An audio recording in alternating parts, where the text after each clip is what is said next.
मिलेगी। ये नहीं, ले लीजिए, जब लेने निकले हैं तो पूरी ले लीजिए। नहीं, देखिए ऐसे होते कि अगर ईवीएम होता मेरे पास तो मैं ले लेता, लेकिन अमित शाह जी ने एक बात कहा, अमित शाह जी ने एक बात कही, उन्होंने कहा कि कांग्रेस ढूंढने पर भी नहीं मिलेगी, कांग्रेस ढूंढो यात्रा निकालनी पड़ेगी। अमित शाह जी को मैं आपके माध्यम से कहना चाहता हूं, कांग्रेस उनके पार्टी में दिख रही है। जो कांग्रेस का नेता बाहर जाता है वह बीजेपी ले लेते। 2024 का चुनाव कांग्रेस राहुल गांधी वर्सेस कांग्रेस नरेंद्र मोदी है और इसमें कांग्रेस राहुल गांधी जीत रही है। सुधांशु त्रिवेदी जी जवाब दीजिए। देखिए, संख्या को लेकर क्या मजेदार दावे हैं। अखिलेश जी कहते हैं 140 आएंगी, राहुल गांधी कहते हैं 150 आएंगी, फिर प्रियंका जी बोली 180-85 आएंगी, ममता बनर्जी बोली 195 से 200 आएंगी, केजरीवाल बोले 230 आएंगी। मतलब नेता तो छोड़िए, संख्या पे एक मत नहीं है, सब हवा में लट्ठ बांझे चले जा रहे हैं, जो जिसके मन में आ रहा बोलता चला जा रहा है। और वैसे दावे के आधार पे मैं कहना चाहता हूं, ये 400 पार का नारा हमने पहली बार नहीं दिया। यूपी के विधानसभा चुनाव में, यूपी में कुल 403 सीटें हैं, अखिलेश जी ने कहा था 400 सीटें आ रही उनकी, तो एंकर ने उनसे मुस्कुराते हुए पूछा कि भाई ये 3 सीटें किसके लिए छोड़ दी, तो कहे 3 सीटें बीजेपी के लिए छोड़ दी। भैया वो 3 हमारे लिए छोड़े थे, 255 आई, 400 अपने लिए कहे थे, 127 आई, तो अब अगर 190 का दावा है तो समझ लीजिए कितनी आने वाली हैं। ये मैं देश की जनता के विवेक के ऊपर छोड़ता हूं। और मजेदार बात ये है, देखिए, ये तब माना जाए अगर गंभीरता से लड़ रहे होते। जो ये बात कह रहे हैं, अगर इसमें रत्ती भर का सच होता तो राहुल गांधी अमेठी छोड़ के जाते। एक ही सीट जो जीते थे 2019 में, मम्मी की सीट पे चले गए और कह रहे हैं हम पूरा उत्तर प्रदेश जीत लेंगे। भाई, कन्नौज में अखिलेश यादव जी के परिवार का व्यक्ति ही लड़ रहा था, पर सपा ने कहा नहीं नहीं, वो नहीं जीत पाएगा जब तक अखिलेश भैया आप खुद नहीं आएंगे। अरे भाई, कन्नौज में तो उन्हें कहना चाहिए था मैं लैंप पे उसको टिकट दे दूंगा, वो भी जीत जाएगा।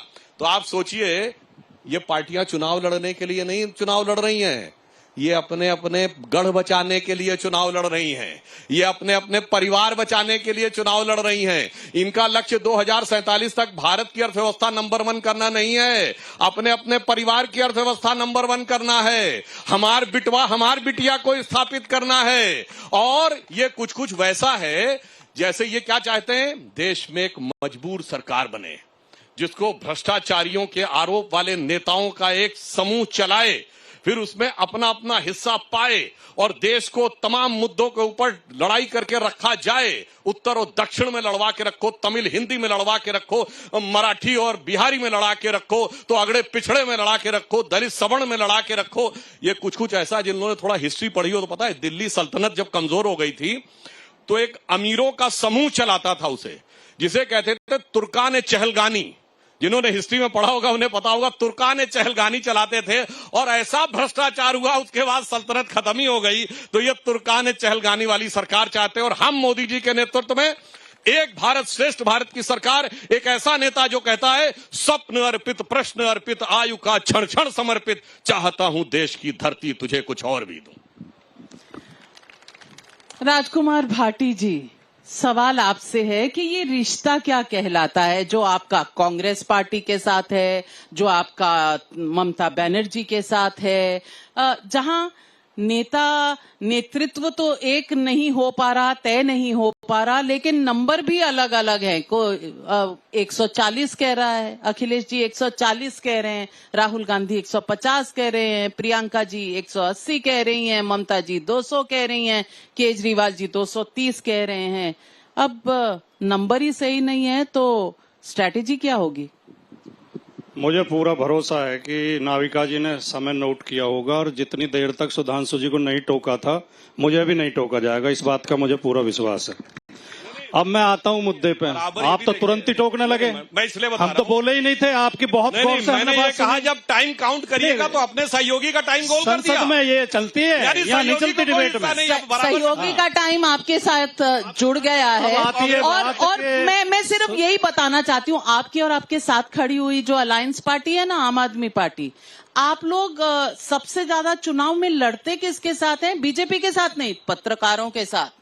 आप मुझ पर तंज कसेंगे, आम आदमी पार्टी मेरी रिपोर्टर को पीट देगी। अरे भैया चुनाव लड़ो, हमसे मत लड़ो, चुनाव लड़ो। मैंने तो आपके ऊपर भरोसा जताया। नहीं भरोसा, अगर आपको भरोसा जताना भी खराब लग रहा, मैं अपना वापस भरोसा इतना कि जब भी बोलना शुरू करें तो इसी से शुरू करते हैं, हमें समय कम मिलता है। अरे भाई सिंपैथी वोट नहीं मिल रहा यहाँ, वोट लो और खुल कर लो। अब रही बात जो सुधांशु जी ने मुद्दा उठाया और आपने भी नाविका जी 2 बार कहा, कोई कुछ संख्या बता रहा है, कोई कुछ संख्या बता रहा है।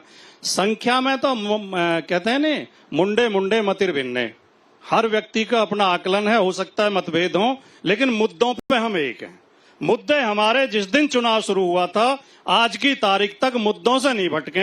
हम रोजगार का मुद्दा उठा रहे हैं, किसान की एमएसपी का मुद्दा उठा रहे हैं, हम देश की सुरक्षा का मुद्दा उठा रहे हैं, पिछड़े दलितों के आरक्षण का मुद्दा उठा रहे हैं, सामाजिक न्याय का मुद्दा उठा रहे हैं, बेटियों की सुरक्षा का मुद्दा उठा रहे हैं। हम मुद्दों से नहीं भटके हैं, संविधान की सुरक्षा का मुद्दा हम मोदी जी की तरह नहीं कर रहे कि किसी दिन तो जिलों की कैपिटल पूछने लगते हैं कि बताओ किस किस जिले की क्या क्या। ये तो एंटायर पॉलिटिकल साइंस में पढ़ाया जाता होगा कि जिलों की राजधानी भी होती है। हमने तो जो कोर्स पढ़े हैं यूनिवर्सिटी में, हमारे कोर्स में तो नहीं पढ़ाया गया कि जिलों की भी कैपिटल होती है।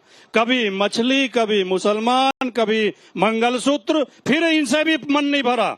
भैंस, बोले जिसके पास 2 भैंस है, 1 भैंस कांग्रेस छीन ले जाएगी। अब मैं देख रहा था किसी रिपोर्ट में कि देश में 15 करोड़ भैंस हैं। अब 7.5 करोड़ भैंस कांग्रेस कहां ले जाके बांधेगी? अगर 1-1 भैंस छीन लेगी तो 7.5 इतनी लंबी खोर कहां से बनाएगी कांग्रेस जिसपे वो भैंस चारा खाएंगी?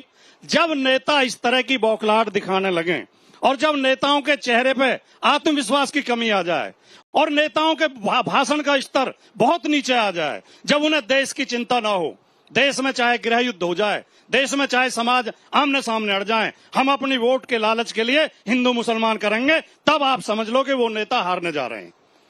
ये चुनाव जो है मुद्दों का चुनाव हो गया है।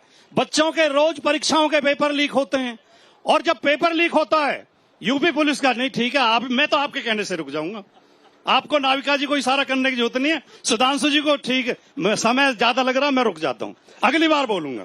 धन्यवाद जी। अब देखिए मैंने कुछ रोका नहीं, टोका नहीं, आप बीच में आप भी, अरे भाई आपके सपोर्टर चाह रहे, मेरा एक पत्रकार भाई है उसको तो मेरा सपोर्ट करने दो। किस अधिकार से आपको डायरेक्ट नहीं, क्यों? मेरे आप संपादक हैं चैनल की, तो आप सर्वोपरि तो वो भी वरिष्ठ पत्रकार है। मैं इनकी बात मानने को तैयार हूँ, अगर सारे सवाल हमसे ना हो द्वारा डिक्टेट किया जा रहा है, कैसे ये समझा जाए कि चैनलों को बीजेपी के द्वारा डिक्टेट किया जा रहा है? अभी हमारे सामने इशारा कर रहे हैं। आपको भूत नजर आ रहा है? रोको, आपको कहीं भूत नजर आ रहा है?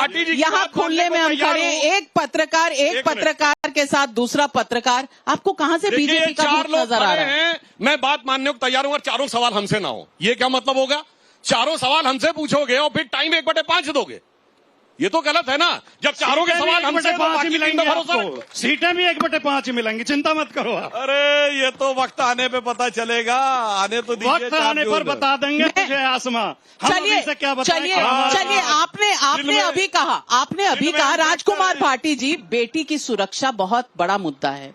आज आप जिस शहर में खड़े हैं उसी शहर में यहां से 2 किलोमीटर दूर यहां से टाइम्स नाउ की बेटी, टाइम्स नाउ नवभारत की बेटी पर हाथ उठा है। कुछ निकलेगा आपके मुंह से? पत्रकारिता कर रही थी सिर्फ, बहुत ही चिंता की बात है। पत्रकार लोकतंत्र के प्रहरी होते हैं। लोकतंत्र की मजबूती के लिए प्रेस का मजबूत और निष्पक्ष होना बहुत जरूरी है। बेटी होना तो और भी ज्यादा चिंताजनक है, लेकिन किसी भी पत्रकार, बेटी होना चिंताजनक है, अगर बेटी के ऊपर हमला हुआ है तो आप क्या कह रहे हैं? आप नाविका जी आप समझ तो रही हैं। नहीं मैं नहीं। आप अगर जिनके ऊपर हमला हुआ है उनका बेटी होना और भी ज्यादा चिंताजनक है, लेकिन किसी पुरुष पे भी हमला हो अगर वो पत्रकार है तो चिंताजनक है। हम इसकी निंदा करते हैं, लेकिन 2 वाक्य आपकी इजाजत से बोलना चाहूंगा। हमने देखा, हम प्रत्यक्षदर्शी हैं, हर्षवर्धन जी भी होंगे और लोग भी सहमत होंगे। हमने देखा किसी आंदोलन में पत्रकार पहुंचते थे तो आंदोलनकारी अपने सिर का कपड़ा उतार कर बिछा के बैठाते थे उन्हें, उनकी इज्जत करते थे, चाय बिस्कुट पूछते थे। आज ये हालत क्यों पैदा हो गई कि आंदोलनकारी नारे लगाते हैं, गो बैक के नारे लगाते हैं। इसके लिए आत्ममंथन पत्रकारों को करना चाहिए कि ये हालत क्यों पैदा हो गए। माफ कीजिए, मेरी पत्रकार सवाल पूछ रही थी। सवाल पूछना क्या इस देश में गुनाह हो गया? उनके साथ